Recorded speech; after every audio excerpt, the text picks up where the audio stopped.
Dr. Skander isn't only a highly skilled prosthodontist, but he's an artist. He made sure that my teeth were perfect for me. I love them, absolutely. There were so many things that before that you don't think about that you can't do. You know, I couldn't eat a carrot, you know? You never want a carrot more than when you can't eat a carrot, right? Bite into an apple, drink something cold, drink something hot.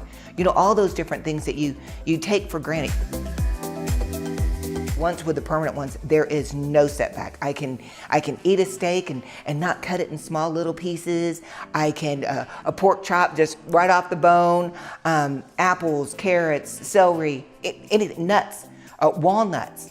I never knew how much I liked walnuts until now that I can eat walnuts. I haven't had walnuts in years. Because remember, even before I had any of this, I told you my family had a history of bad teeth.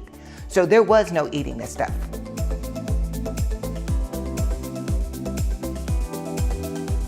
Since I've had the procedure, everything has been more fulfilling for me. I'm able to do everyday activities. I can laugh and not worry about my denture slipping. I can eat, I can do anything that I want. Like I was saying, I like to do a bunch of skydiving, whitewater rafting and stuff. It's pretty hard to be laughing and screaming and worried if your teeth are gonna come out as well.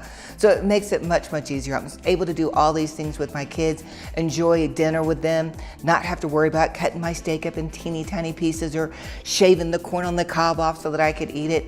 But honestly, to be able to wake up every morning and just look over at my husband and smile and not have to beeline it to the bathroom to put your dentures in, that's one of the most fulfilling parts for me.